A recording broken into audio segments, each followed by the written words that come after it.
Hey guys, what's up? It's me, your kitty. Oh my goodness. It has been far too long, my dudes. I've missed you, honestly. How you doing? How's the fam? Uh, Fur babies, grandma, grandpa, mom, dad, brother, sister. How they doing? I I have been recovering from the cancellation of my Season of Spoop special. And I've finally kind of gotten a little bit more energy to get back into the more retro gaming side of things. I can tell it's been a while too, because my computer, it's making old people noises now when it gets up. It's doing the old people noises.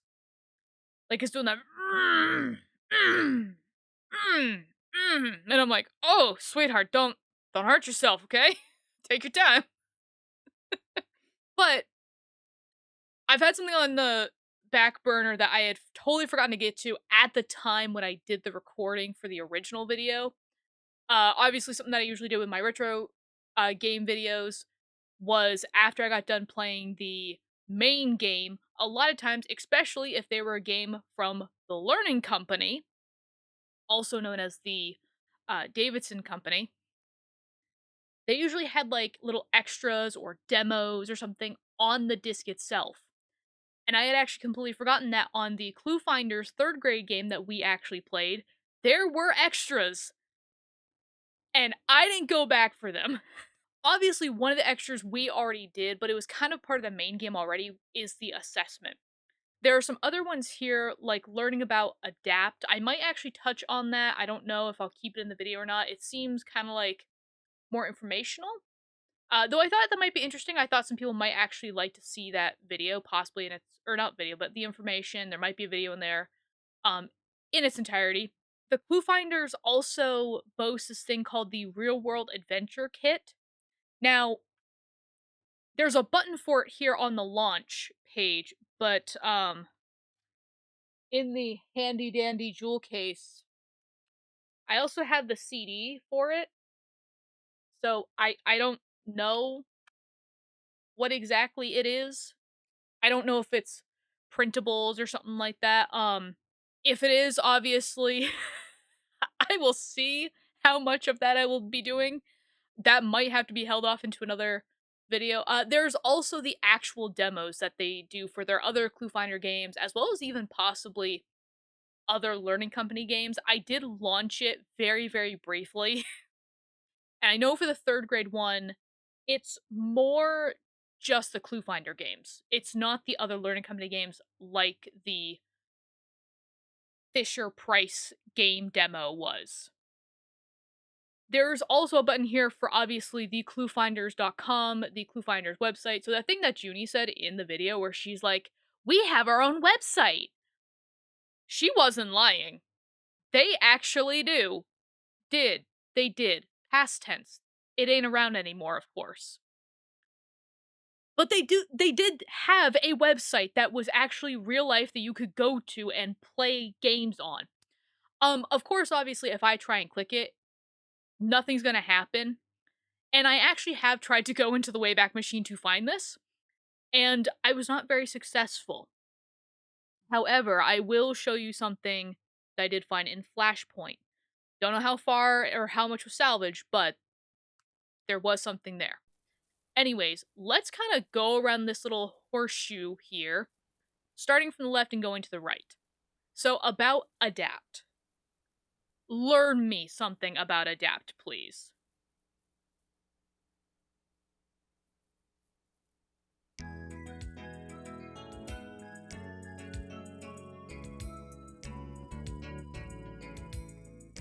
So the Reader Rabbit games and the Cluefinder games have it. Learning is a personal journey. Each child starts at a different skill level, learns at a different pace, They do. and has a different set of problem-solving abilities. Adapt Learning Technology is a dynamic program that continually adjusts to match your child's unique learning style and abilities. So learning is always stimulating and never frustrating. This is the best way to build skills, confidence, and a lifelong love of learning. Here's how it works.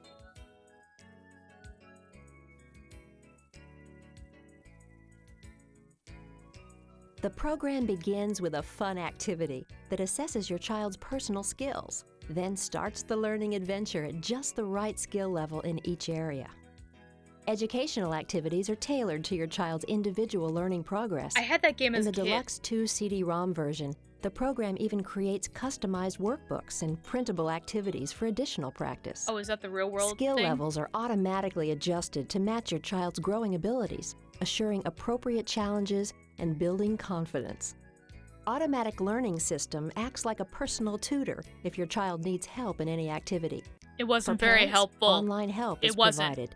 Tools, tips, and other resources to help your child learn even more. Every skill area is monitored to gauge your child's strengths and pinpoint opportunities to continue learning. ADAPT, Adapt Learning Technology, more effective for your child because it's completely personalized to your child. Okay, that was a cute, short, sweet, to the point video. I actually really like the adapt system. I'm really glad that with a lot of these games, they've actually included it. They do still do this. They do still implement this adapt learning technology kind of stuff. Obviously, I don't know if that's the actual universal name. That's what I'm going to call it. But I'm glad, I am very glad that these games have it. I will say, of course, like I was mentioning, like I was interrupting in the video, was the helpful tip thing, the providing help thing, wasn't a whole lot of help. So that's where they kind of dropped the ball on that one. But again, I still really love this. I love when games can be personalized or customized, you know, to your different playstyle, whether that be in a more creative setting or, in this case, a more educational setting. I never want children or people, just people. I never want people to feel bad about their skill sets that they don't have or something like that, because we all have different skill sets. And one thing that I am sadly coming to terms with is the fact of I cannot go through life the same way like I play The Sims, which is I pause the aging process so that I can make Super Sims. I can get all the skill sets up to level 10. Or at least the ones that I care about for my Sims in general. I can't do that in real life. So I kind of have to focus on a certain couple of skill sets to master in a sense, uh, to help me progress in life. That's not to say that I can't focus on other skill sets later, but, you know, skill sets that are the main focus. What am I going to prioritize my time with, in a sense? Currently, my skill sets are computer stuff, so IT skills, psychological skills, personal growth, stuff like that, and video gaming. Surprisingly, the trifecta of skills. They all kind of play into each other in one way or another. It works, I guess. And it's gotten me through life this far, so I must be doing something right. But anyway, so they did mention the printable worksheet that played off of basically what you got on the assessments. They didn't say real world adventure kit, but I'm wondering if that's what it is. So I'm going to click on that and see what comes up.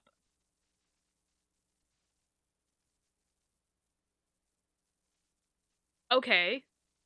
So insert the real world adventure kit CD-ROM for more fun.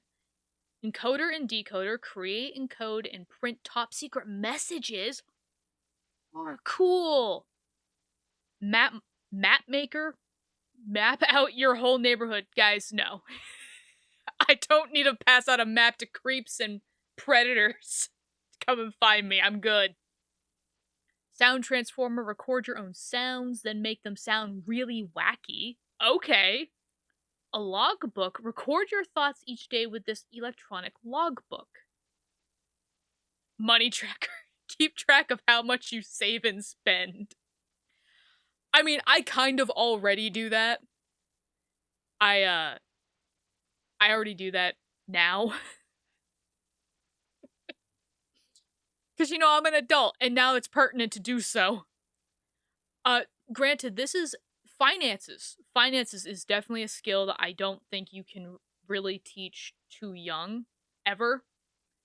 Just because you don't want to have kids that are money grubby in a sense or greedy, but you do want to teach them value.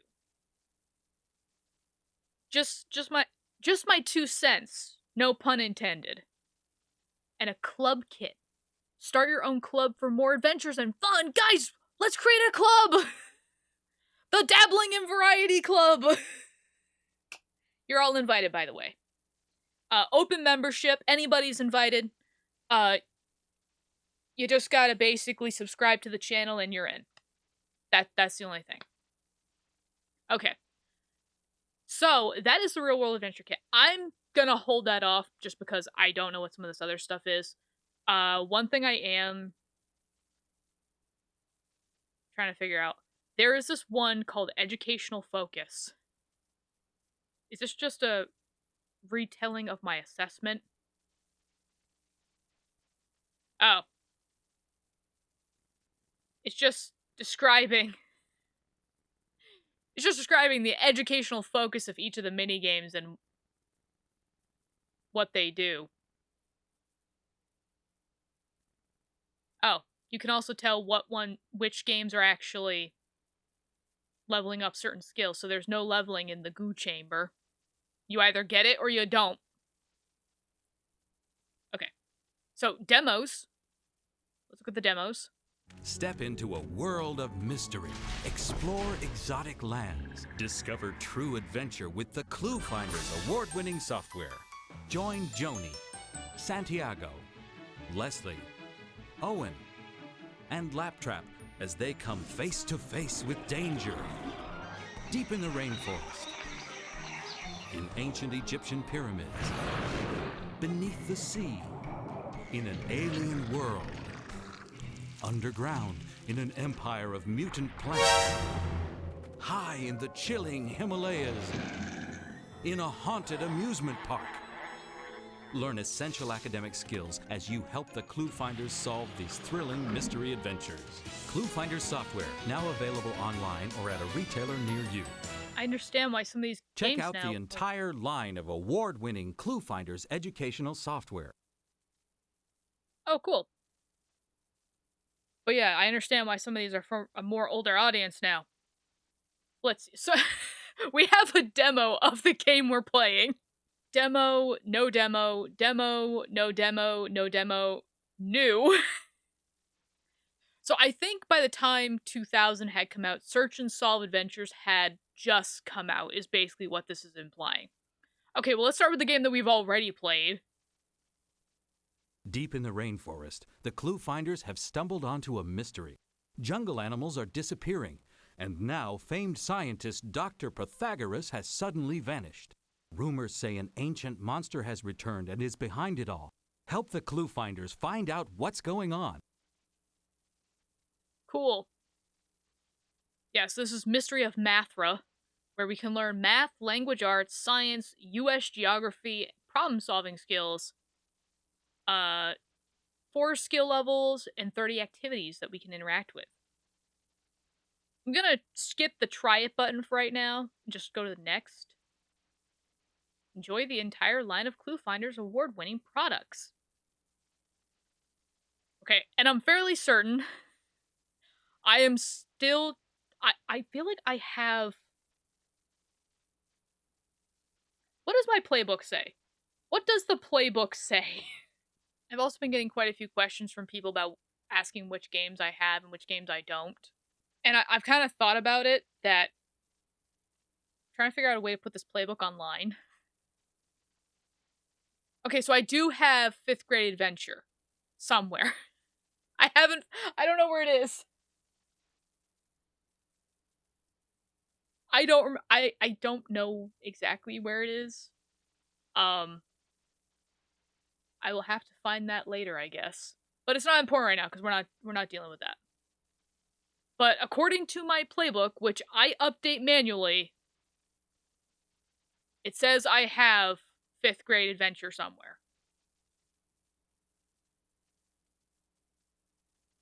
Okay, well, We didn't get to do the try it. Deep in the rainforest, the Yeah, I don't Cluefinders. care.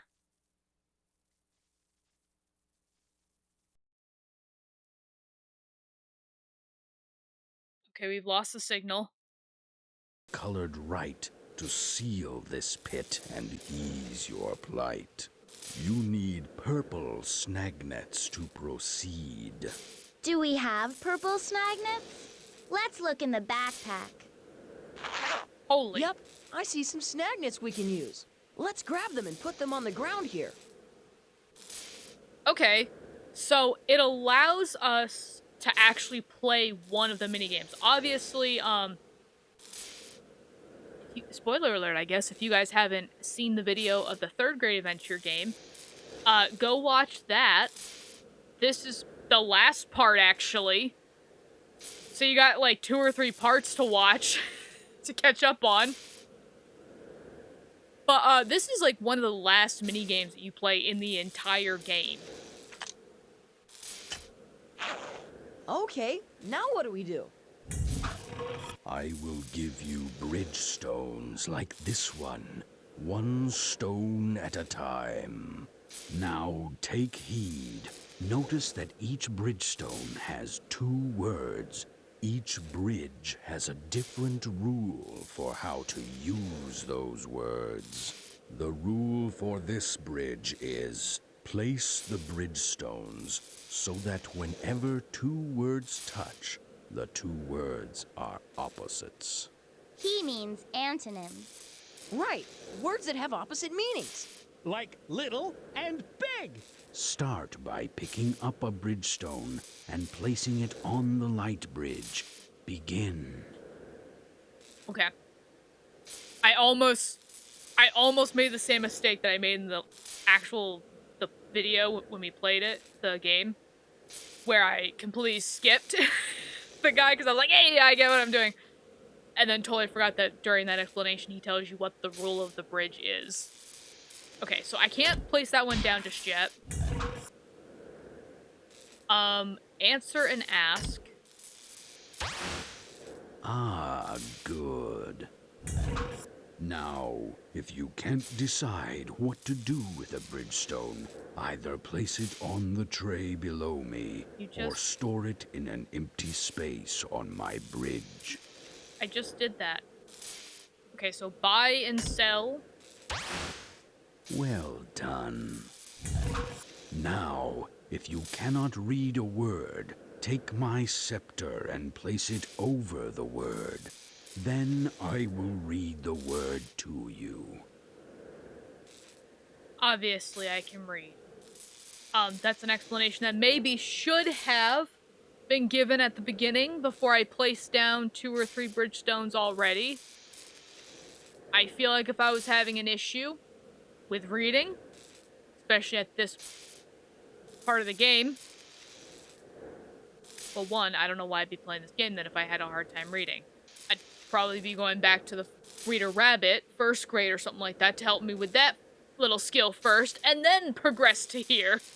But yeah, just for the sake of the demo, let's just... Sit. Thank you.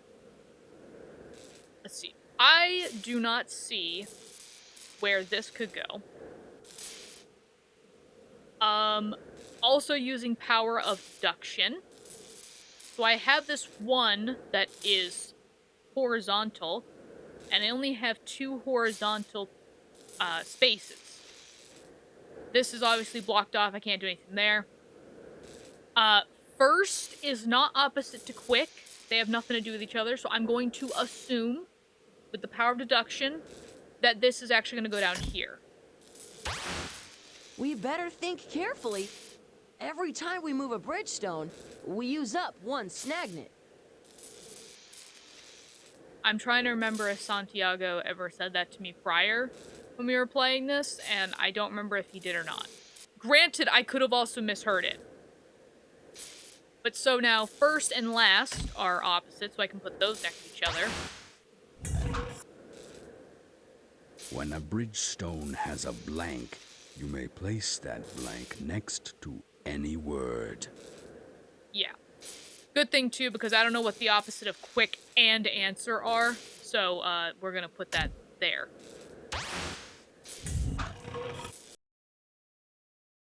Hello, my son. Yeah. So, slow and quick are opposites. Cold and hot are opposites.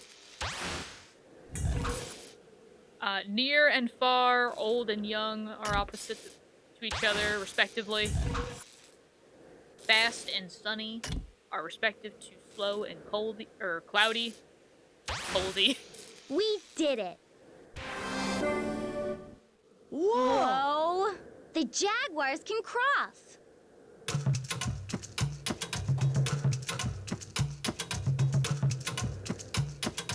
Let's go.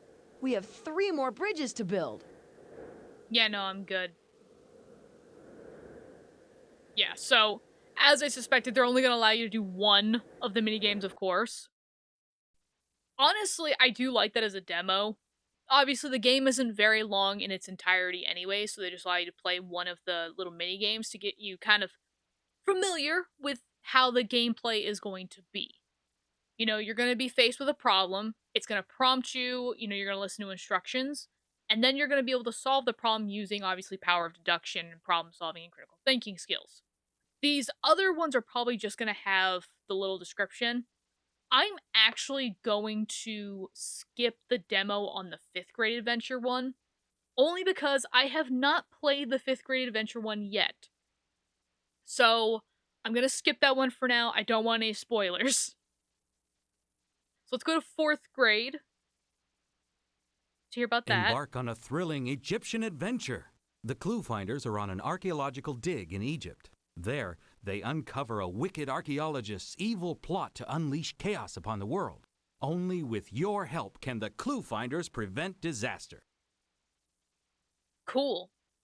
So, Puzzle of the Pyramid is the 4th grade adventure. It's going to teach us math, language arts, science, geography, and problem solving skills as well. Same thing, 4 skill levels, but this one only has 21 activities. Oh, it also seems like we get a little dog. We get another pet alongside Laptrap. Obviously, there's no demo to play. Good to go. I wasn't gonna play it anyways. Though the geography thing is kind of making me like a little hesitant. I'm like U.S. geography I got because I live in the U.S. European geography, I know some of it. I did take European history classes or European studies in high school, and one of the unit it was an entire unit actually. We had to memorize the entire map of Europe and know which countries were where. I have retained, we'll say, at least 75% of where the countries are. Certain countries like Estonia, I could not tell you where it is again. Romania, I might be able to get away with. I might be able to find that one again. Obviously, there's ones that are really easy, like Russia. Really easy. Italy is another one. France, United Kingdom, those ones are easy. But, yeah, I'm gonna have a hard time with quite a few of the other ones. Anyways. And of course, we gotta boast about every single game that we got so far. Heard it all. Okay, 5th grade adventure. The Cluefinders have washed ashore on a volcanic island, and Owen and Leslie have disappeared. Explore the island and journey deep underwater into the sea to help the Cluefinders mastermind a rescue before the volcano blows. Yes. Secret of the Living Volcano. So we have math, language arts, science, social studies, problem solving. We seem to be going down in numbers with this activity thing, so we still got the same amount of skill levels that we're learning, but we're getting less and less activities. This one now only has 16. I'm a little afraid of the other ones, the math and the reading adventure one I think I saw. I'm also a little... So science... I think it's funny because with the history... Well, not the history, but the history and geography sections, these seem to be cycling out. So, 3rd grade one was US geography. The 4th grade one was just geography, so I'm going to guess like world geography. And now this one is social studies. Science, however, is just science. We're not going to acknowledge a different branch of science, like if this is environmental science, if this is chemistry, if this is physics, quantum science. We're not going to acknowledge which science it is. You just got to kind of figure it out when you get in there. Just know it's science. But yeah, we got to specify if we're learning history, social studies.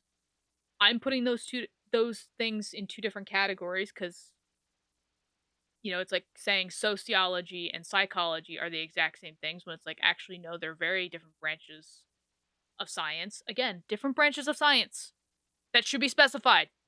I don't know what really social studies entails, but we had to specify it. And actually, now that I see the pictures, I actually do remember. I actually have played the 5th grade adventure one. I actually do remember this. I think I started playing it at some point, but then the recording went badly, and I had to scrap it. Obviously, I do plan to go back and play it again. The Cluefinders have washed But, ashore on a... so I will actually do the minigame for this one. I take it back. I'll do the minigame.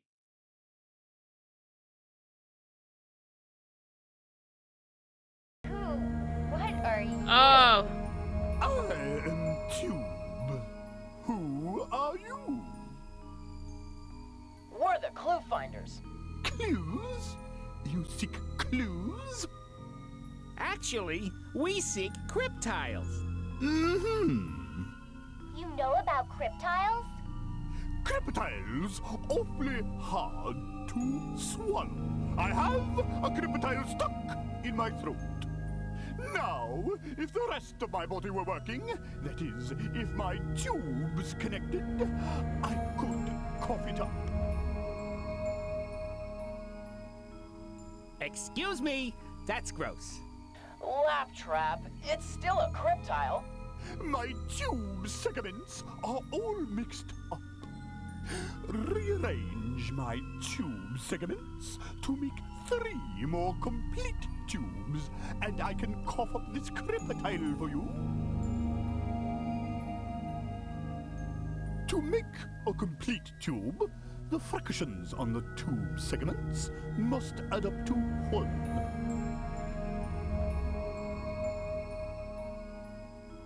Fantastic.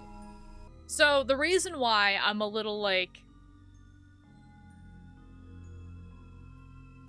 a little grumpy. So, this minigame in particular gave me such a hassle. So, they did not explain this minigame very well at all. I was sitting here thinking that this is like Tower of Hanoi, where you can't move any of the bottom sections of a stack. You have to move the tops in order to move anything lower. That is not how this works at all. Such as, we'll use the 1/2s. Better yet, let me move the 1/6 out of the way. Somewhere. I can't move it somewhere. But so, 1/2 and 1/2. I can move it onto the top.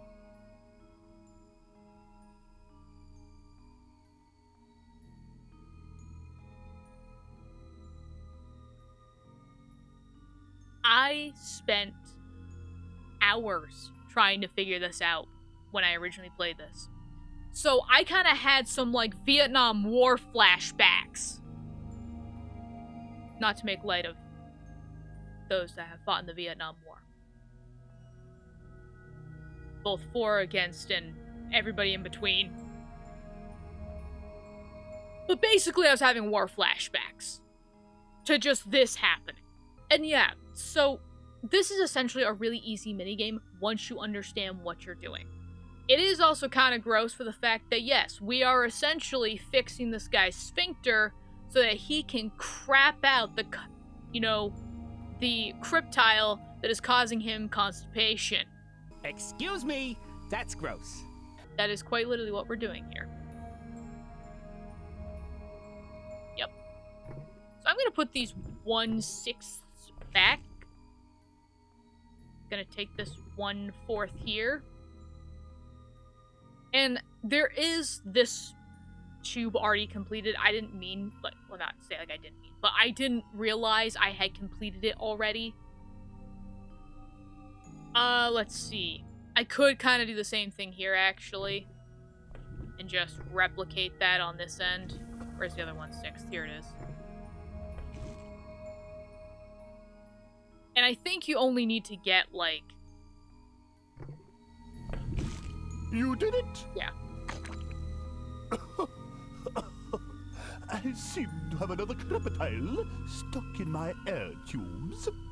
Oh no, and my segments are once again scrambled.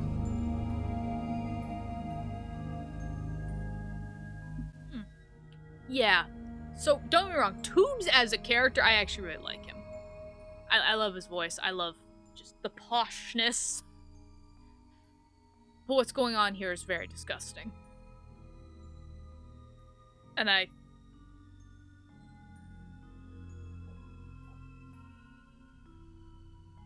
dare say I'm a little scared why he asked children to help him with this, but okay. But yeah, so that's basically how that minigame goes. To anybody that might be having trouble with this game and needs to know how this works, you can lift these up at any stage and move them around. You don't have to take the top one. It's not like Tower of Hanoi, basically, like a Tower of Hanoi puzzle, where you are having to take the top one and move it somewhere, and that's all you can do. I wish that had been more clearly explained to me when I was playing this at the time. Granted, I'm kind of glad that that video didn't go through, because now I get to redo this and do it right this time. But anyways, let's move on. Okay, so that was 5th grade adventure. Let's go to 6th grade adventure and see what that entails. The Cluefinders have been swallowed up into a dark underground world, where an empire of mutant plants is planning to overthrow the town above. What is going on? Join the search for the missing Cluefinders and solve the mystery before disaster strikes. Okay. So yeah, Empire of the Plant People. This one I feel like is going to be playing a lot on not necessarily fears, but creep factor. Things that kind of give me the ick. Being eaten alive, the idea of watching somebody or seeing myself basically being eaten alive gives me the ick. The idea of watching somebody explode also gives me the ick. And I guess kind of like Alien, where the whole idea of like something bursting out of somebody or bursting somebody from the inside out, again, also gives me the ick. But Empire of the Plant People, so same skill set as 5th grade adventure. So we're learning math, language arts, science, social sciences, and problem solving. Same 4 skill areas, but again, we're going down activities. This one has 15 now instead of 16. So again, keep going down. Like, was it basically by the time like you reached middle school, they were like, you're an adult now. You don't get games. You're not interested in games anymore, right? That's for kids. Only kids play games. Adults do work now. A lot of people, myself included at times, we have a lot of complaints about Gen Z and everything in the new generation. But you know what? I will give this to Gen Z. I love that we are now changing the expectation that fun and games are not just for kids. They're for all ages. It is it is an instinctual necessity Everybody requires fun. And it's like, and if you want to soothe your inner child by buying that old game or buying that old toy that you never got to have when you were younger or something like that, or just have like a little figurine. You just want it, like, I don't really want the toy to play with it. I just want to have it as a display piece just because it heals my soul. You do you, boo. You go ahead. I will give Gen Z that. But so, yeah, that is 6th grade adventure. I'm hoping the other ones will have a lot more, like the math adventure one will have more activities. Something strange is going on in a small village high in the Himalayas. Ancient treasures are disappearing, and it's up to you and the Cluefinders to help. Find clues and figure out what was stolen, who stole it, and where it's hidden. You'll have to think fast before all the treasures are gone. Do not tell me this was like a QTE kind of thing. I don't want to do QTA things. That's just not fun. But apparently, the Himalayas are the leading champ in the world globally for math. I dare say this is surprisingly, I guess, an effective math technique. So yeah, so the math adventures, obviously focusing a lot on math. We're going to focus on number computation, so PEMDAS a bit, basically. Problem solving, fractions and decimals, tables and graphs, as well as early geometry. Even though I'm counting 1, 2, 3, 4, 5, 6, 7 skills, there's actually 10 skill areas in all. And again, not as many activities, only 15. But one thing I did think about is like the lower activity ones, one might have more story in them, so there might be more lore, I guess is the word. But there might also be other little things that we can do that aren't necessarily counted as activities or learning activities. They're just more like games or mini games or something. But I don't know. Anyway, so that's the math adventures one. I thought I'm trying to think. I don't know, but I'm like, I wonder if the search and solve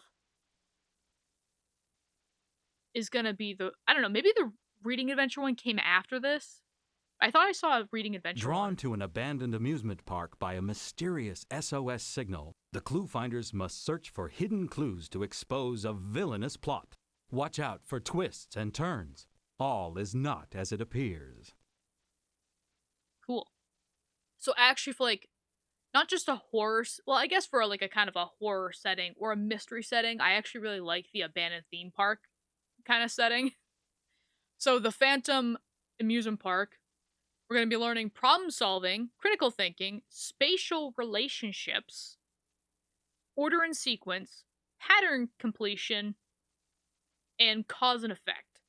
So a lot of this feels like this is going more on logic puzzles or like almost, well, not quite discrete mathematics, but kind of like stuff that a lot of computer scientists really have to think about because like spatial relationships, order and sequence, and pattern completion, these are all things that computers do and have solved through different uses and stuff like that. This one actually has only 4 skill levels, and again, only 15 activities. So, not as much here, but it does seem like with these skill sets here, or these learning points, I'll say, it does seem like there is going to be quite a bit of thought process and a little bit more probably in-depth gameplay when it comes to the minigames.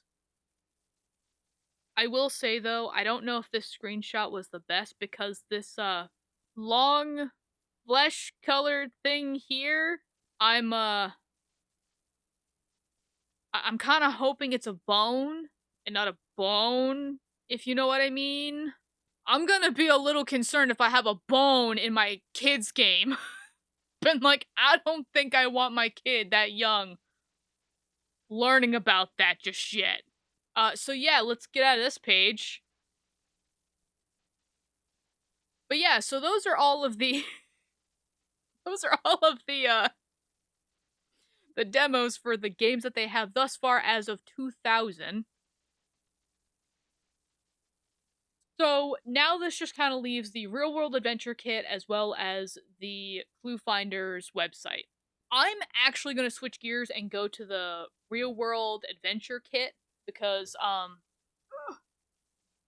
the Cluefinder website thing I have to switch the windows and everything, and I don't want to have to do that. Whew.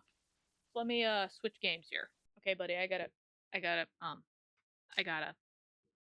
I'll put you down real quick. Not like put you down, you're not dying, but I gotta put you on your bed. I really hope I'm not gonna have to install this. Well, guys, you're gonna come along for the installation process. Kind of.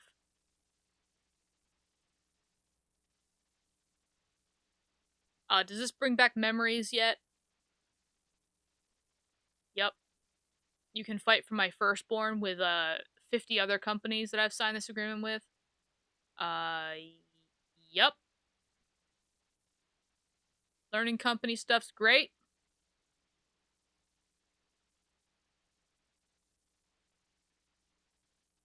Am I an adult installing for a child, or am I 13 years of age or older?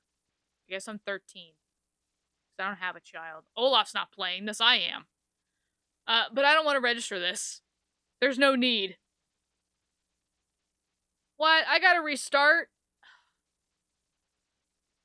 We'll restart the computer too. I guess that makes sense. It did say that it was installing registry keys. And typically when it has to install registry keys, it needs to restart everything to make sure that they take effect.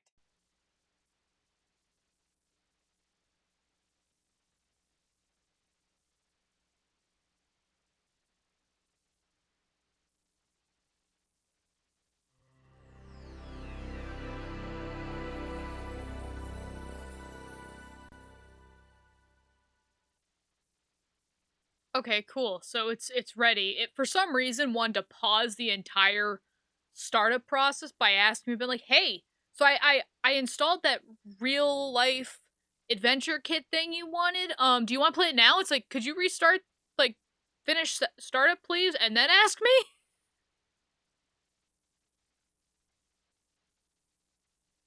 It's actually a really cool icon. It looks like I think it's Leslie's. No, it's not Leslie. It's Santiago's phone. It looks like Santiago's phone. That's the icon. But yeah, this is what came up immediately as the computer started up, and I was like, I don't need this right now. But okay, so I'm going to assume, because every single Clue Finders game comes with this real world adventures kit. So I am going to assume that this is the same among every single one. Obviously, I will go through the other games, demos and stuff like that and their features. And if it looks like that there's a new feature with the real world adventure kit, then sure, we will absolutely get to it. I doubt it though. There's another thing for demos. I'm gonna just look through and see what we get. Okay, so yeah, nothing looks new at all. That was kind of a waste of time. Alright, go back. Okay, so let's play the actual real world adventure kit here.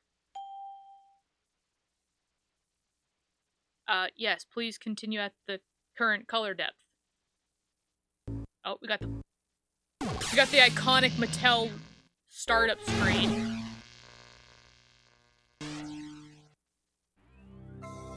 And the Learning Company logo.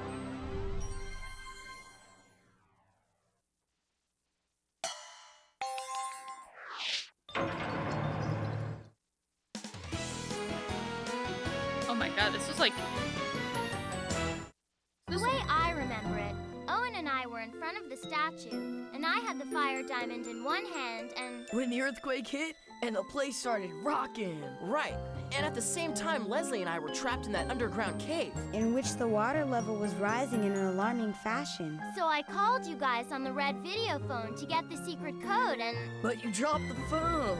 Whoa, I was tossing it to you so I could keep hold of the diamond. Right. Luckily, I shouted out the code as the phone fell over the cliff.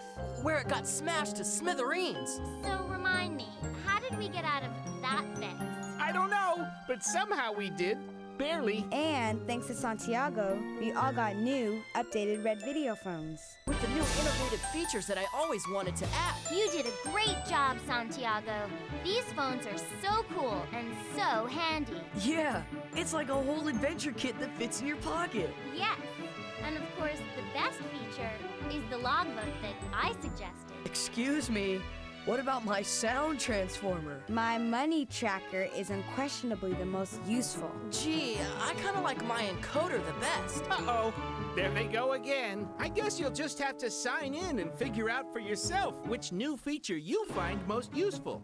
So type in your name and password. Oh, and be sure to check out my map maker, which is, of course, well, I wouldn't want to influence your decision, so I won't say that it's obviously without equal. Just check it out, okay? Click on me whenever you need help. If you need more help, try clicking on me again. I feel like I need help now.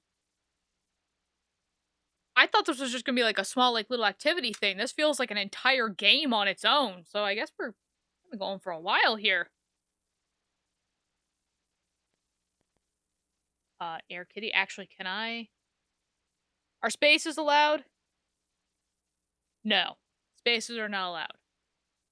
I'm guessing since I am a new user, I just have to put in a password that's... Don't look at my password, by the way. You shouldn't be looking at it anyways, but... I don't know. Press one of the 6 activity buttons to go to that activity. Okay, well, let's go to the... Oh.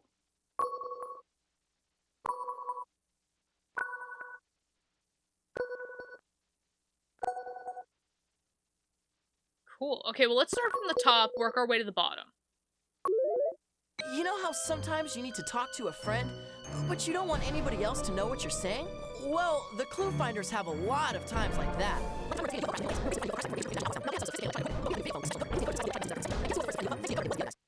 I'm skipping over, actually, the little thing that Santiago had, because that was actually a spoiler for, like, I think the math game or something like that. We don't want to do that. We don't want to spoil anything. So, essentially, what I'm getting is that Santiago has essentially made a Caesar cipher. Now, if you don't know what a Caesar cipher is basically where the letters in a message are replaced with something else, and typically the symbol is either like another letter, a picture, something like that. That symbol will represent that one letter. So if you have THE, the, and they're replaced with flower, cat, bicycle. Flower is T, bicycle is H, and what was the third one I just mentioned? I completely spaced. The third symbol I mentioned is that an E. Those symbols will represent those specific letters. So let me give an example kind of idea. I think I have it. Let's go to codes and let's pick Santiago's letter code. There are apparently different codes, I realized. So there's Santiago's letter code, there's Santiago's picture code, there's just a regular letter code, which I'm pretty sure I can scramble. And it will choose numbers for some of the letters as well. So I am kind of wondering if I can... No, I can't. There's full key, which gives you these, and then partial key, which only gives you some of the letters. I want a full key, though. And then there's picture code, to which I can change the pictures here. I did try picture code. It is not very helpful. It is actually very visually messy. So I am just going to stick with Santiago's letter code.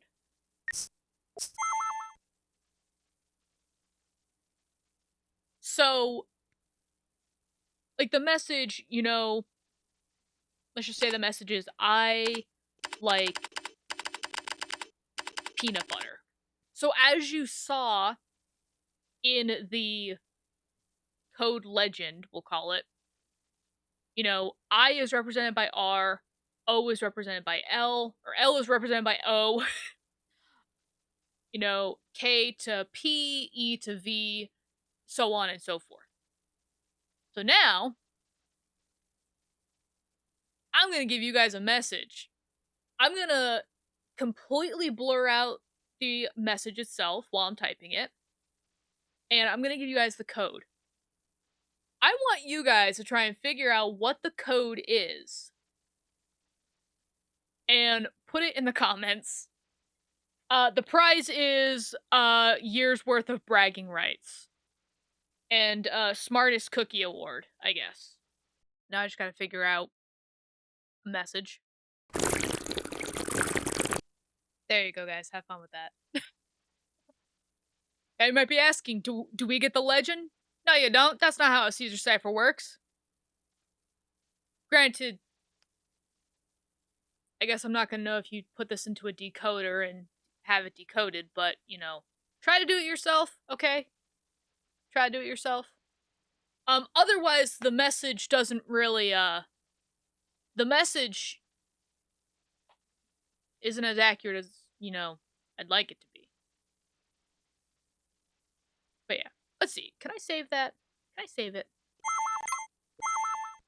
Well, I saved it. What about printing? Oh, right.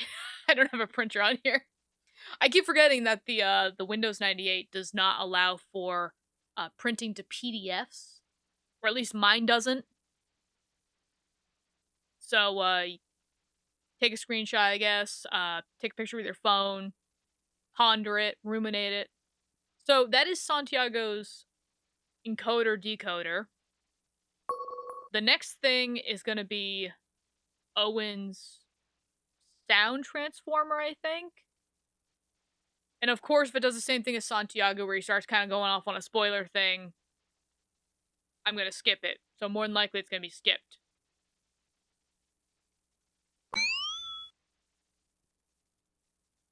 Open up a sound, or record a new sound, and then use Owen's transformer to make it sound really wild. Cool. Okay, so, feel kind of bad, because if I had known that I was going to need to record my own voice, or rather, if I could record my own voice, I would have gotten the Windows microphone thing. I don't know if it's in my quick to grab technology stuff or if it's in the tote with everything else. So I'm just gonna go with the presets, I guess, or the files, the sound file.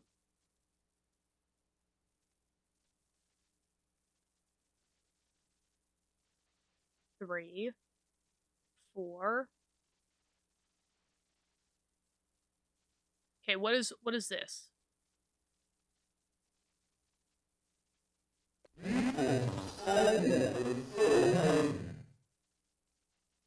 What?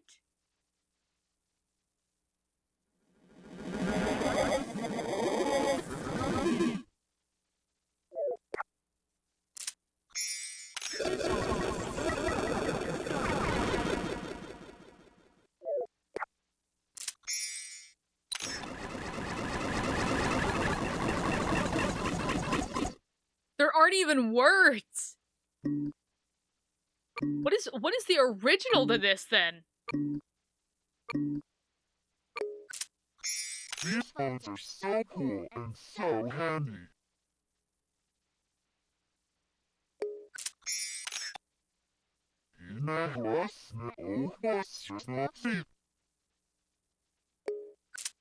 Echo it.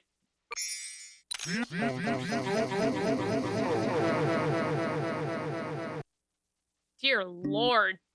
What is wobble?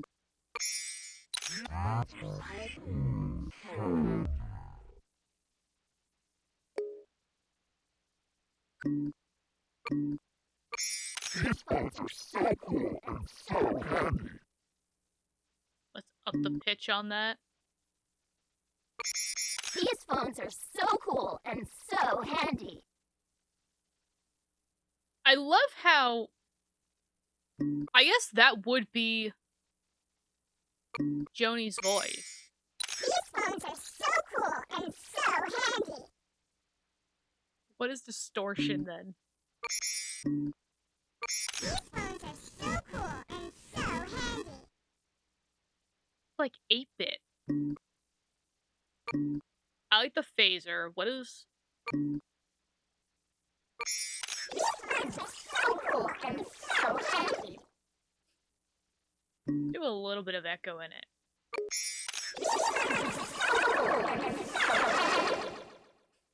She sounds extraterrestrial. Save that. That's a gem. Yeah. Cannot save over pre-made sound. Joni E.T. Save. That was fun. I feel bad because I'm like, I'm not a huge sound game person. It's not that I don't like them, it's just, I guess I don't have the finesse for it. And I guess for me, it's like, they're fun for like a little while, but then I'm like, okay, I'm good, I got my fill. Let's see, we'll do the map thing, but of course I'm not gonna do an actual... Everybody loves berries. Map out your neighborhood by dragging roads, buildings, and other things onto the map grid. Cool. Directions. Oh. Well, don't...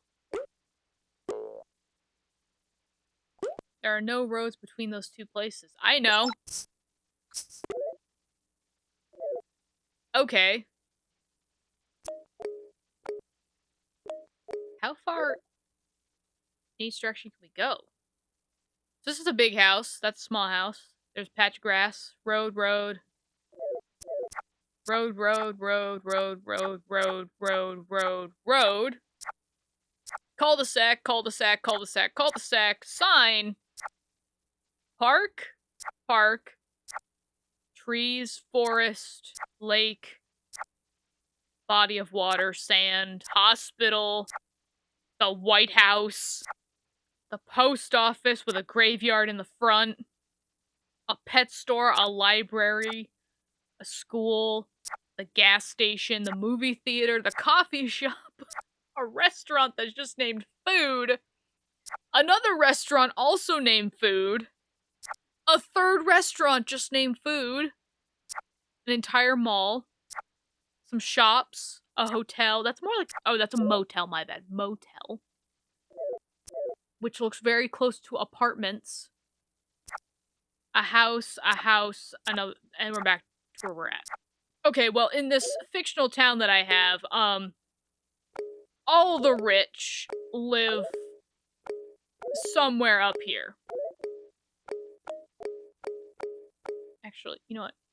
Yes, all the rich live in this section, of this fictional place. Where is it? Where are my cul-de-sacs? There's a cul-de-sac, there's a cul-de-sac, and here's a cul-de-sac. And these streets only interact with each other. They do not interact with anybody else because, it's the rich, okay?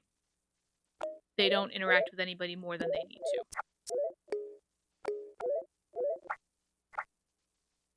So they stay in their societal place. Road, road, road, road, road, road, road. Another road.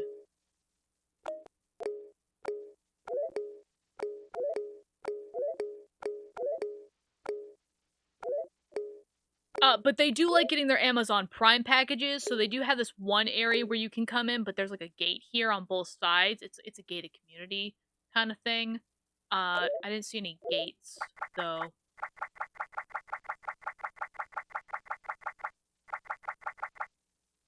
No, just signs. But they do... Oh, that's a street sign. Okay.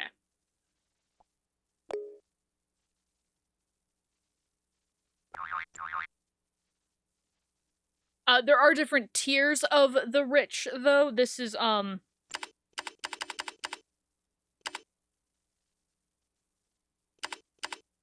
bronze... This is Bronze Street.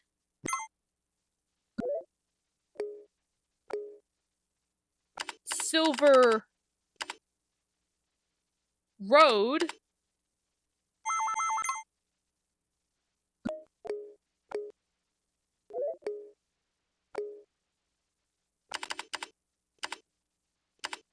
And Gold Drive. So, the richest of the rich live on Gold Drive. The kind of rich live on Silver Drive. And the Nouveau Riche rich, they are on Bronze Drive, okay? They are put near the poorest people of town because they haven't quite earned their... They have the money, but they haven't quite earned the name. So yeah. There is a big fancy park near the rich place. And they do have hospitals and government buildings that live near them because they need to be able to talk to their government friends. Also the fact of, you know, they're like, we pay, rather they don't pay really. We earn most of the money, so we deserve to be closest to the hospital. Yeah, but they don't want any screaming kids or animals, so they don't. Yeah, gas stations not bougie enough. They do need their Starbucks though. So a Starbucks does have to be placed somewhere near them. It's like it's a law of the town. And they have the bougiest food places down one side of the street.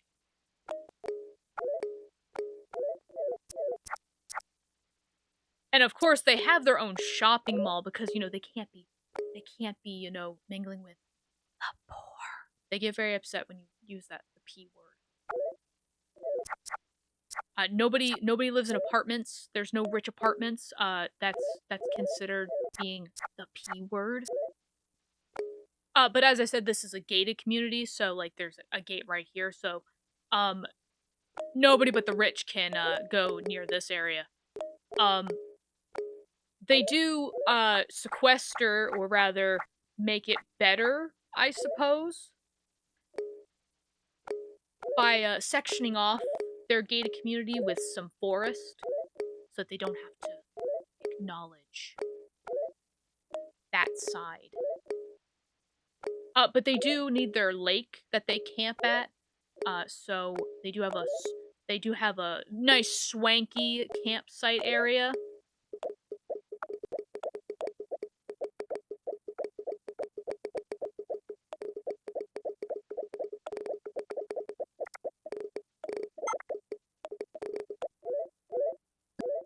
I've also decided that apparently they also really don't want to see the poor, really. They don't want any way for the poor to get to them.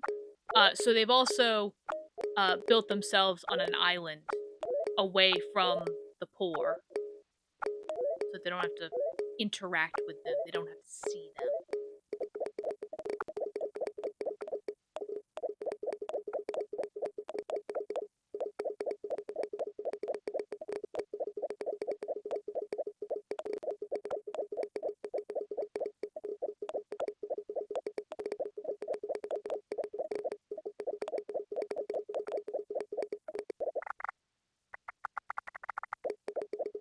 So now we go to the midsection of town. Of course, the poor have also paid extra to have these trees placed here so that, again, the poor people, they don't have to look at them.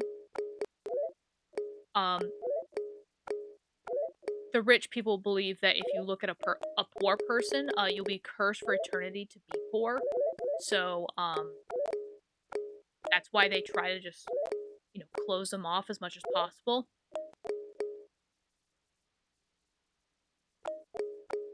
So these people down here, these people do have amenities. These are people that can kind of afford things. So, you know, they live in, like, you know, kind of nice apartments. The apartment people live up here. You know, there's a little motel kind of close by. Nice little shop. You know, there's kind of a nice park in the center of town here. It's pretty nice. Actually, no, I'll move down one. They do have their post office.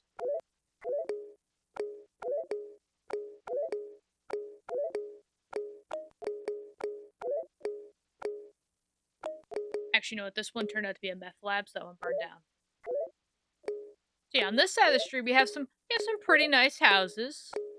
You know, they're kind of a nice, like, little residential area. Actually, they're kind of spread out a little bit more. You know, they can afford some land, not a lot, but some. So, you know, they get some privileges here and there. There's a nice restaurant across the street. You know, these people need to get to their 9 to 5 job, so there's a gas station at the corner of the apartments and everything. There's a school and a library right next to each other, too. It's kind of like, you know, making sure that them kids are learning at least, because they don't got money to, like, you know, get crap done, so, yeah. You do what you gotta do to make ends meet.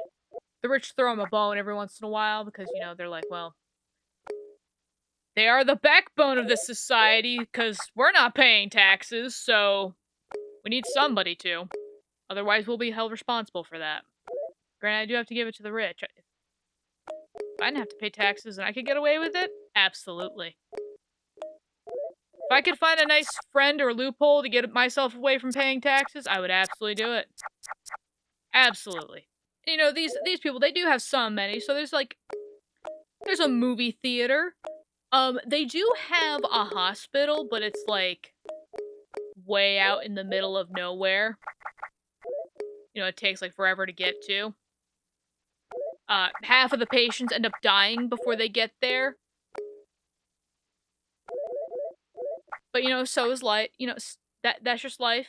I guess I meant to say such is life. You also have to, pass by a really scary forest to get there. And the street is lovingly named, Death Row.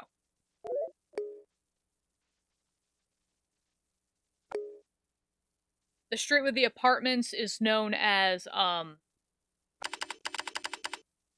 Middle Street.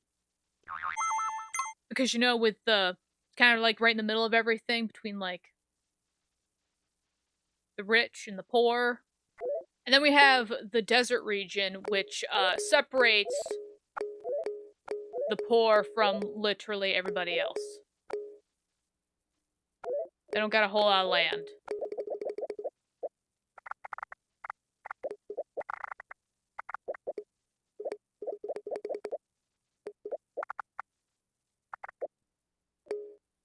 They do have one restaurant, just one.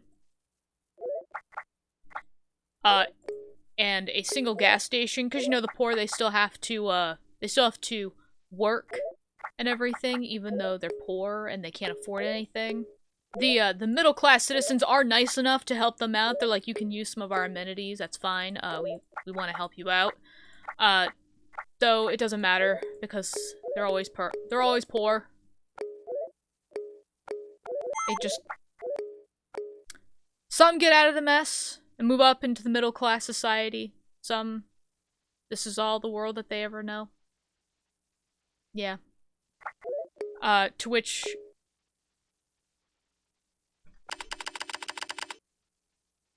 The street. It's called Poor Land.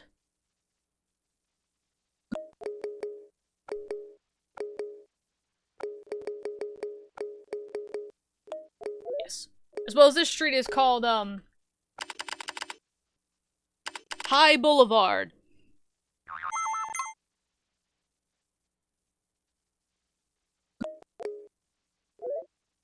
that street.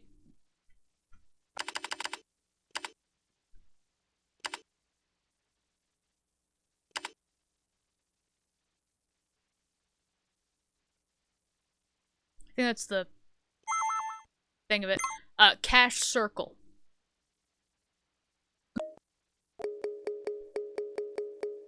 So yeah, don't pay attention to this. That's not actually where High Boulevard ends. High Boulevard ends at the gate. The rest of this is just no man's land. So yeah, so, some of you may be asking where exactly to do the, rich, or rather, where do the poor go to work then if, you know, they need to find jobs, something? Well, we'll take, Mary. Mary is, CNN.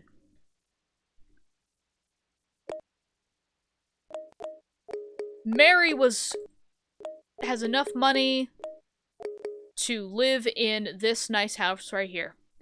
But unfortunately, she has to work at this hospital over here. She does not get the privilege to work at the nice hospital up in the rich community because she unfortunately does not meet the income quota. So in order for her to get to work, she has to head west on Middle Street, then turn left on an unnamed road, then turn right on Death Row. And then she's there.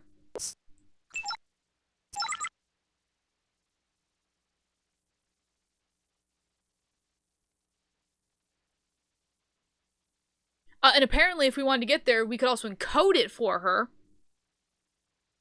Wait, is my map still there? It is still there. I'm saving this.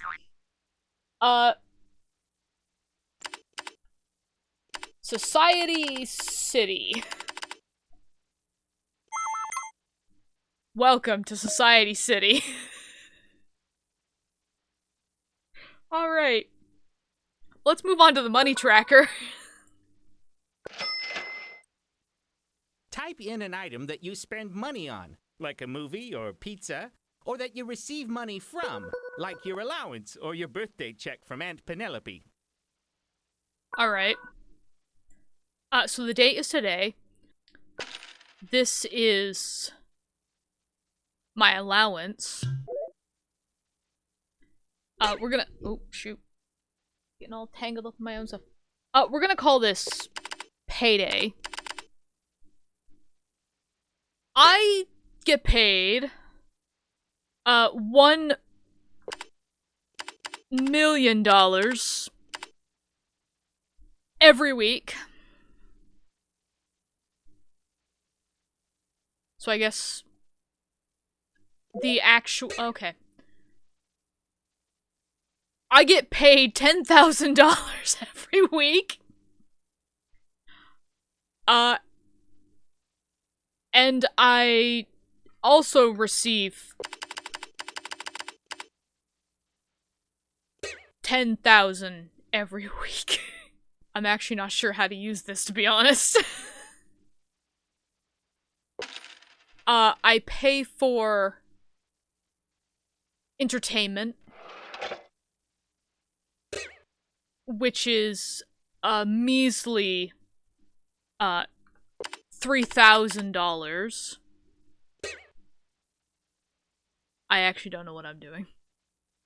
Let me delete that, actually.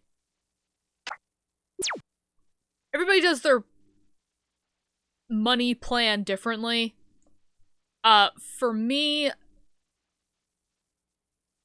I don't know what planned and actual is, because I guess for me, I'm like thinking myself, I either have the money or I don't. It's not I planned, it's I did. I spent the money or I didn't spend the money. What was it, like I planned to go to Walmart and spend $50? It was actually $800 kind of idea? Actually, Walmart. I planned to spend $50. It was actually $800. This was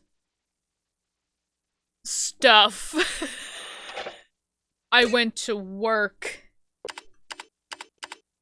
It was an allowance. I planned to get 500. I actually got 1,000. I actually don't know how to use this at all. I wish I had gotten a little bit more. Okay. Maybe Laptop can tell me? Keep track of the money you earn and spend by entering items in this money tracker.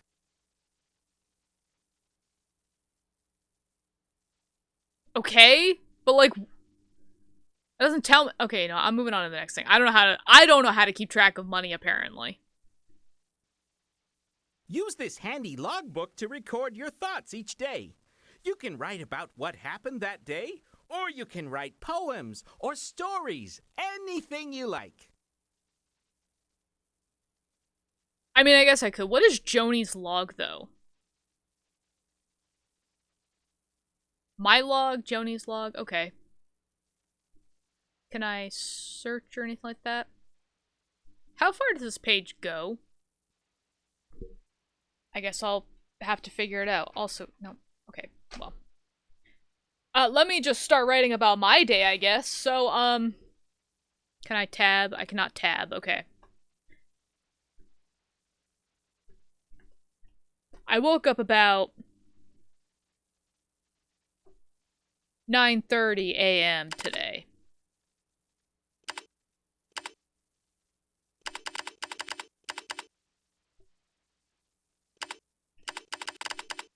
I was feeling good and ready to tackle the day's long to-do list.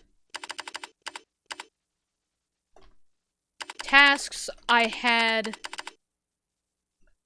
that day were to get a present for the children's toy drive. And actually, yes, I did actually sign up for the children's toy drive. Obviously, with the holidays up on the rise and everything like that. I think I had actually mentioned this in my Christmas video last year, the Toyland video, where there was a year actually where my mom, her job had screwed her over. The job that she was working at the time had screwed her over. She lost her job basically like the day right before Christmas or something, or a week before Christmas, sometime around Christmas. And she felt really bad because obviously she had been struggling to try to pay bills and everything, and she wasn't able to get much for Christmas or something like that. And some of her old coworkers actually pulled through and said, you know, give us your kids' lists. You know, we'll buy the presents for you so that your kids have something to open on Christmas Day. And they did. They actually pulled through. Like, my mom, we usually have a very big Christmas, and the tree that year was pretty full and everything, so it was something that I always remembered. It was something that, you know, kind of always restores my faith in humanity. So every year when I hear about it, when I have the opportunity to, I do try to, you know, do those things where, like, if it's like a toy drive for kids or something like that, or giving kids like a Christmas dinner or something. I can't do much. I don't have a lot of money myself, but I try to do something at least. So that was something I did. Actually, I went out to Wally World to pick up a toy that was on this card that I had picked from my company's like toy drive. It's really cool. I hope the kid really likes it. I tried to go with the mentality of, if I was a kid, what would I have wanted as a kid? That kid, I'm hoping, is going to be the envy of their family or their current temporary home, basically. So to whoever the kid is that's getting the present and everything, I know you don't know who you are, and I'm not going to say who I am, basically, but, you know, to whoever you are, I hope you have fun with the toy, and, you know, just know that people are looking out for you, whether you know it or not. tasks I had that day were to get a present for the children's toy drive. I also needed to get my banquet, that's not how you spell it, spicy chicken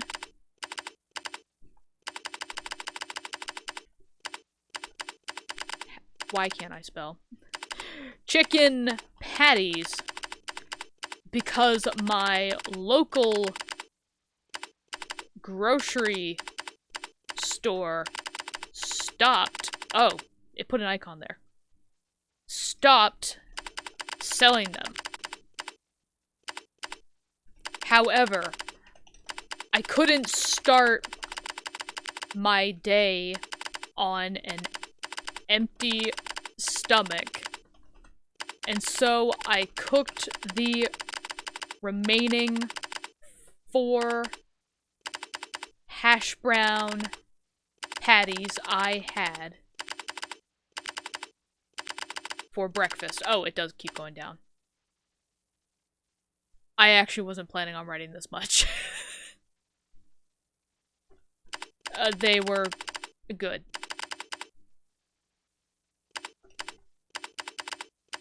Afterwards, that's not how you spell it.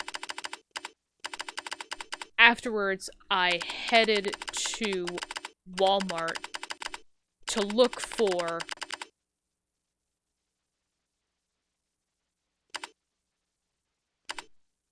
my toy drive gift.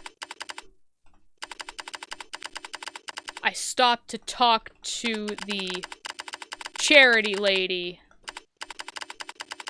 outside, who informed me that there was a panel above the entrance that was ready to fall.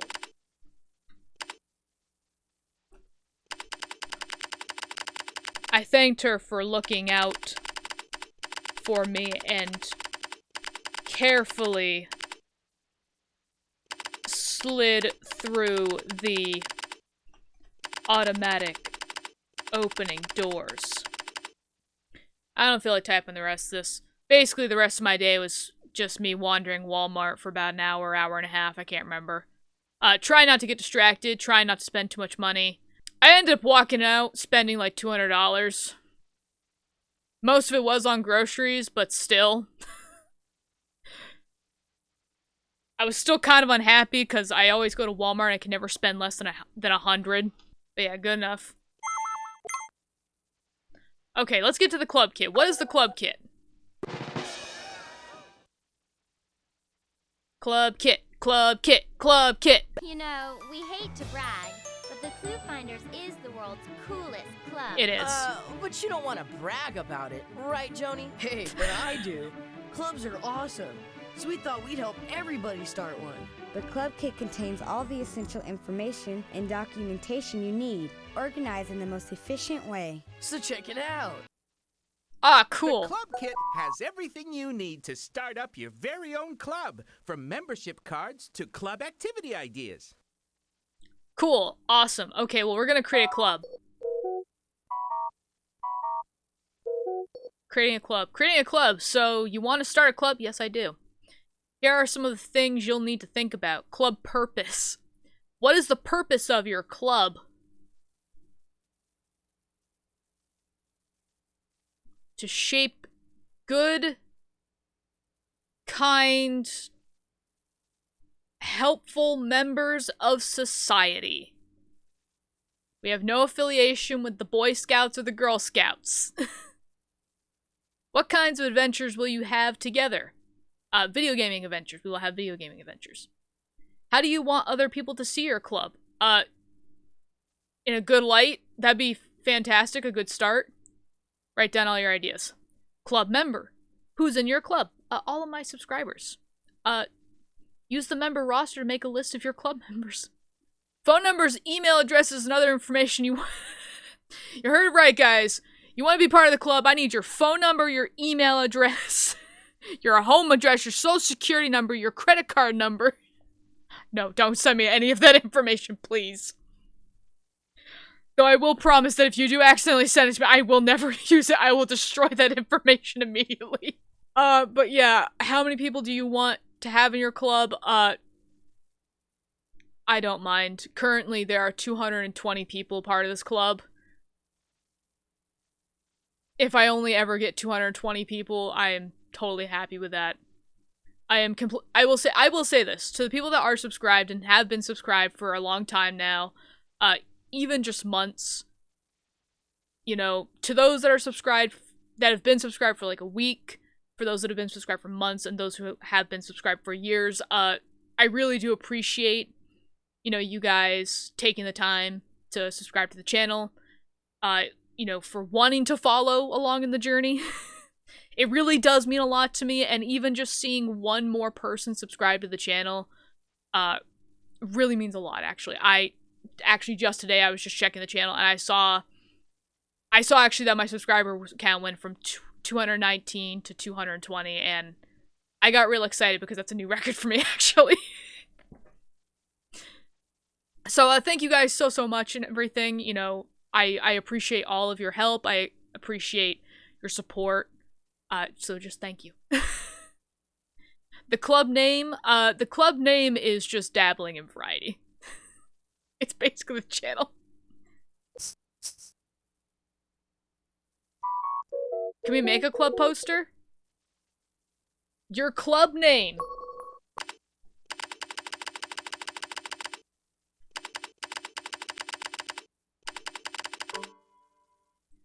Dabbling in Variety. That is our club name. What exactly is our mantra? Kindness. Kindness, helping. And video games. That's not a G. Or a D.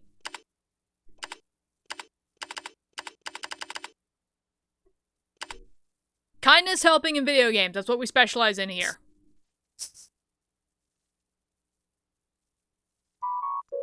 Club rules. Example. Treat each club member with respect, listen to everyone's ideas, take turns, pitch in and help out, have fun. I always love when having fun is a rule, and I'm like, I shouldn't need to say it. That's like saying, like, oh, like, also, you're required to eat to survive? It's like, well, yeah. That doesn't need to be said. Making decisions. Every club needs to make decisions from time to time. The first decision you'll have to make is how your club is going to make decisions in the future. Here are some ideas. Leaders sometimes make decisions for the entire group. This may seem unfair, but it can be a good choice, especially when you need to decide in a hurry. Okay, majority rule. Well, okay, let's just get one thing straight. I am the leader of this club, okay? Sorry, we did not implement a democracy yet into this club, but it is definitely not a dictatorship. There will be plenty of times where there's a majority rule. Majority rule, yeah. Consensus.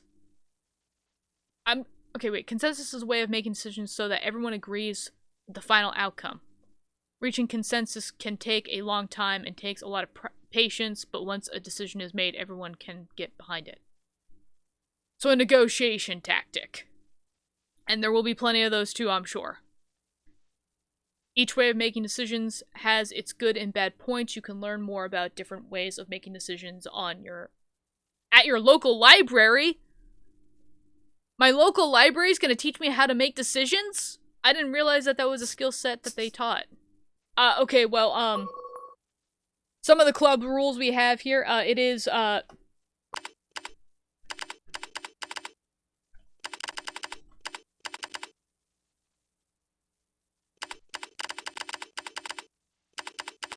you know, respect everyone and their opinions. You know, we all come from different backgrounds. We all come from different belief systems.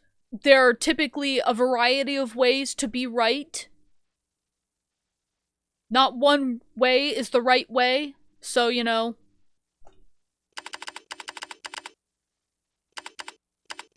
We are not allowing trolls, though. There are no trolls allowed, okay? And actually, just so we're clear. Trolls, Trolls, the species, you're fine.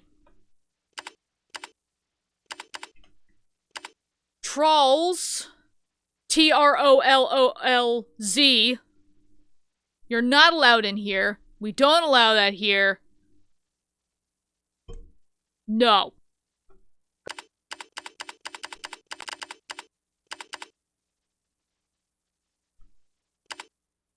Follow the law. I don't want to be an accomplice to anybody's crimes. Don't follow the law.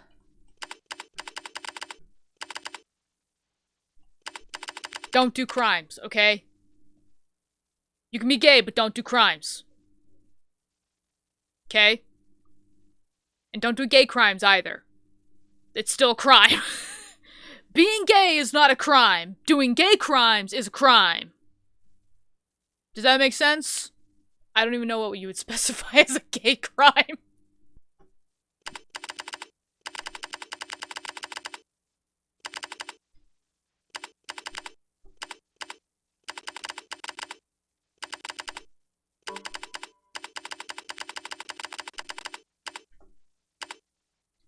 Keep your hands to yourself unless consent is given.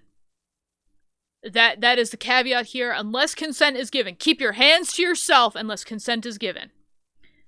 Ask before placing your hands, your feet, your elbows, your knees, your weenuses, your vaginas, and your eyeballs on anybody or anything without written or spoken consent.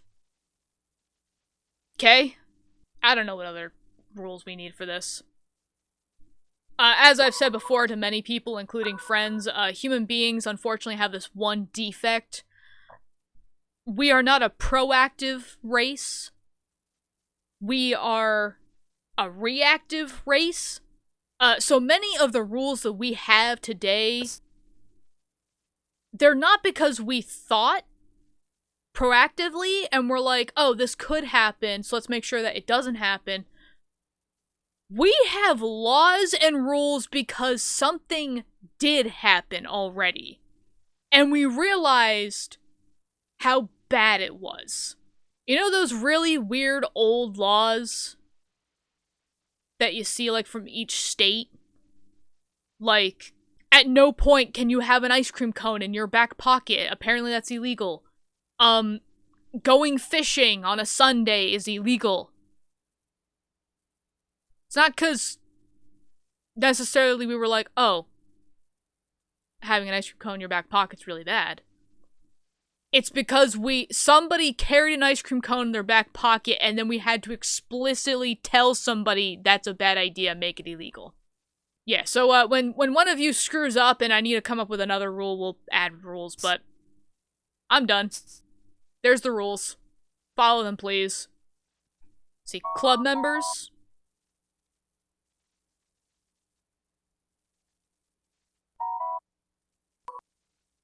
Oh, there we go. Member profiles. There are so many symbols. Oh, never mind. There's not that many symbols. I would add member profiles for every single one of you, but I think that's a little bit too much work. And I don't know how I would necessarily do it. I don't really want anybody sending me their hometown information or their age. So, we're just gonna get out of here. But nice to know. Add members using member profiles. Cool. Member cards? What do member cards look like? Oh.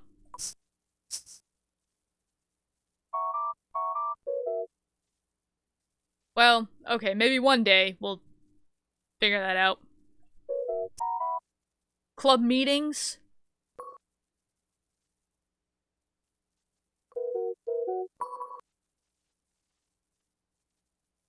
We meet every third Wednesday on the full moon of every year. Be there, be square, and, provide your own snacks.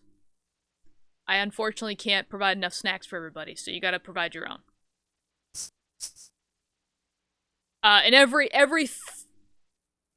50th meeting, we'll have a pizza party.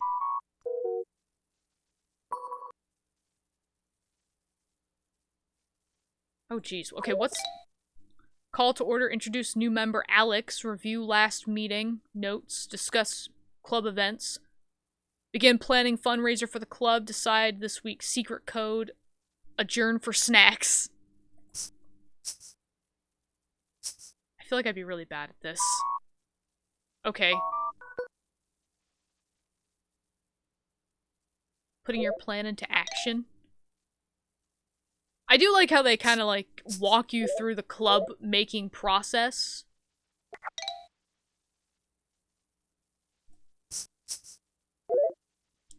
There are no events at this time. You will be informed via the community tab of the channel when there are new events. Subscribe to make sure that you get those notifications. If you don't already. Make sure to turn notifications on so you can see them. Group activities. Icebreakers.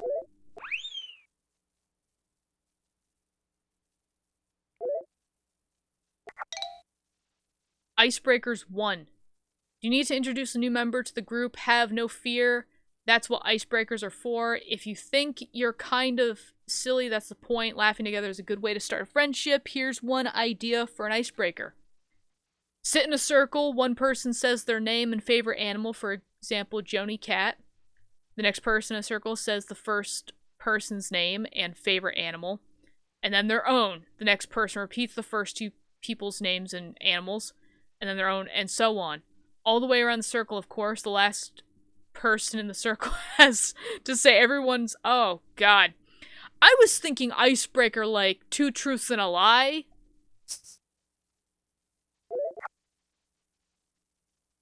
Raising funds.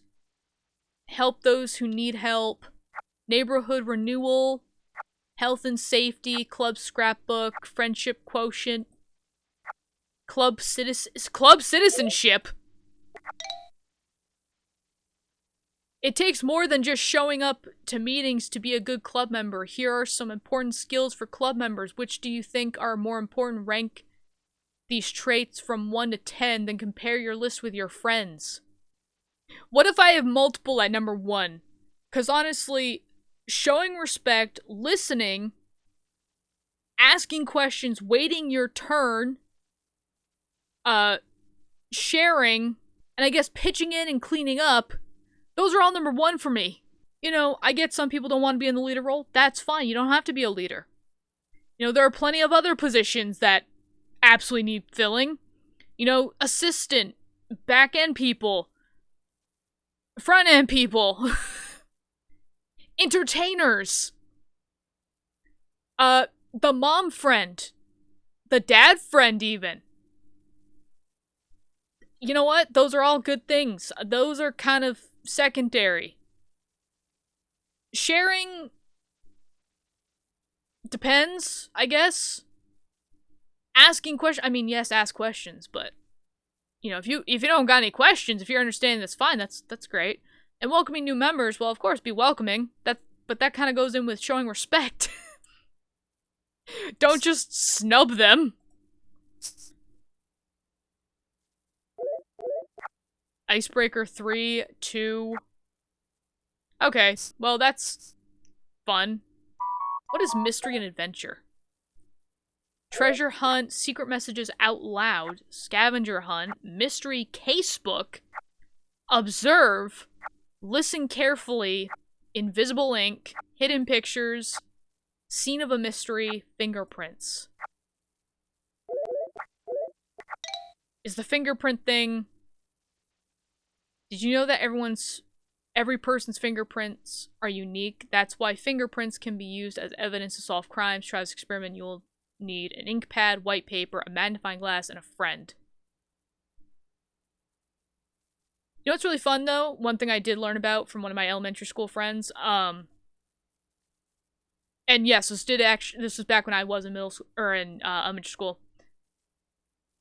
My friend had taken this class. I don't remember what class it was exactly. I think it might have been, like, one of those, like, safety courses, you know, by, like, the local police station and stuff like that. And they're teaching the kids how to do really cool stuff, but they're also, like, you know, being like, hey, if you're in trouble, you know, make sure to know what kind of adult to look for, like, who is the most helpful, you know, what to do in certain situations, you know, to get yourself out of a bad situation or something like that, or someone's trying to, like, kidnap you or hurt you, basically.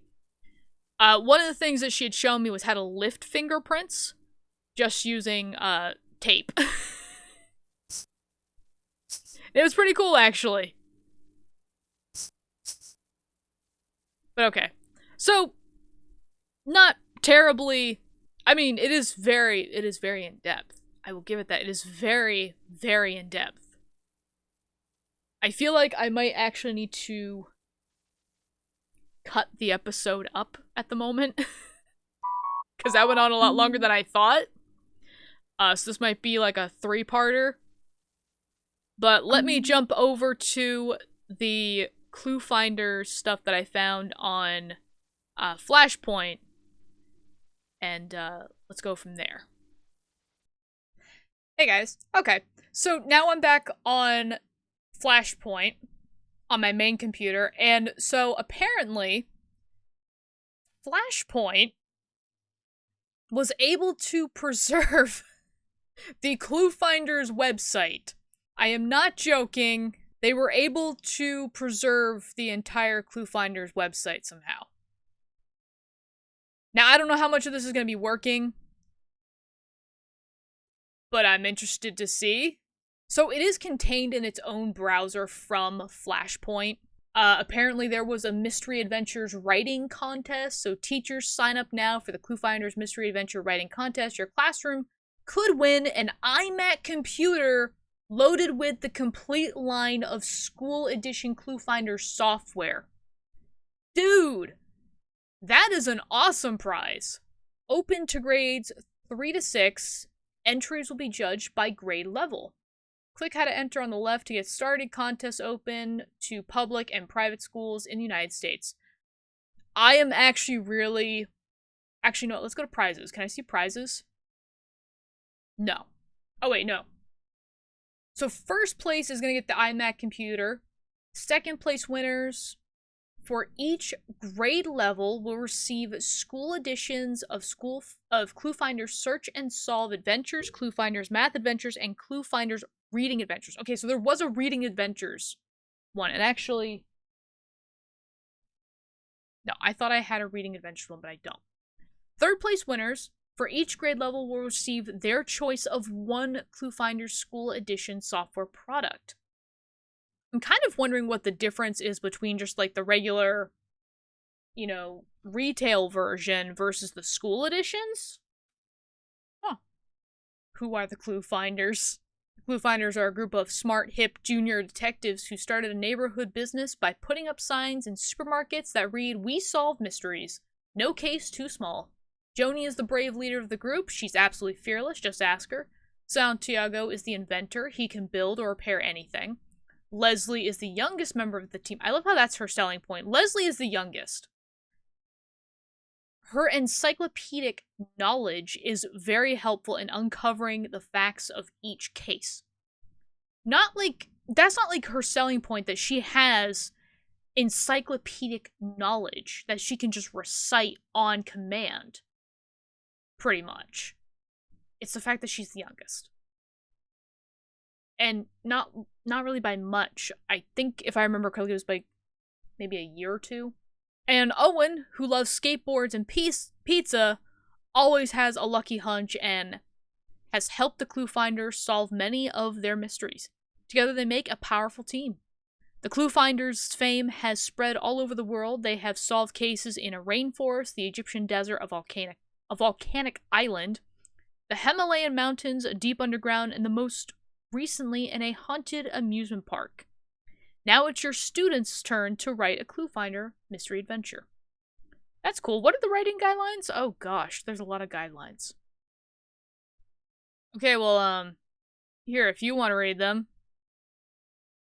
you go ahead and do that for yourself. Pause the video as needed. I don't feel the need to read this. Order contest kit, the official rules. Oh god. Okay, yeah, so there's tax information. All taxes, fees, and surcharges on prizes won are the sole responsibility of each winner. What taxes are you paying on a computer that you won? Okay. Teachers, parents. Oh, you guys probably can't see this. Can I switch this to just be full screen, please? Hopefully that's better. Hopefully you guys can see everything. So this is for teachers about the Cluefinders. There's supposed to be buttons here. These are the school editions. So 3rd, 4th, and math. Parents.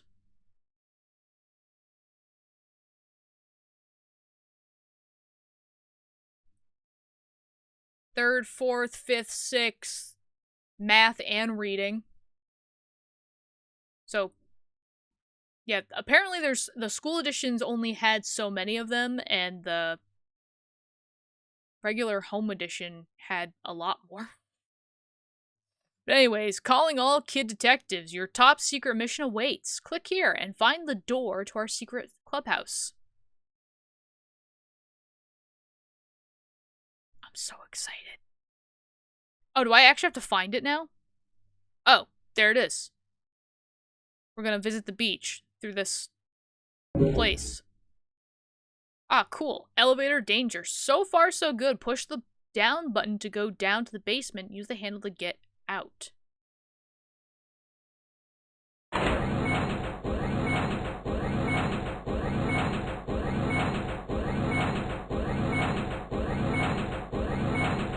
How far am I going? Do we reach a bottom eventually? I don't think we get out, guys. I think we're stuck here. Well, that was fun. I hope you guys had fun learning about the Cluefinders website. That was all that apparently was recovered, and I thought there'd be a lot more. Obviously, I did not pre-screen this before doing any of this, so that was pretty much all I found. Yeah. But yeah, so those were pretty much all of the Cluefinder extras that was on the 3rd grade disc. I don't know if the subsequent grades will have anything different or new, but obviously if there is anything different on them, I will be sure to make another video with those differences. But yeah, I hope you guys enjoyed this. I hope you guys enjoyed the small secrets we had found. As well as the fact of, I hope you will join our club. Please subscribe in order to log your membership with us, I guess. We are full of very nice people. Shy people, but very nice people. Don't be afraid to say hi. We also, services we offer here, I offer here. If there are any old school retro things that you need help finding, be sure to leave a comment on the video, or on one of the other videos, or in one of the community tab posts. And let me know if there's something that you need finding. Also, make sure to also check the community tab for things that we have found thus far. Obviously, a lot of this stuff is slowly dying, but I am trying my best to preserve it. As I know not only myself, but you guys as well need something to cling to. Of happier times when dreams and hopes weren't dashed away before our eyes. So, I hope I was able to help somehow in some small way. I hope you guys are doing well. And I'll see you guys later. Bye-bye.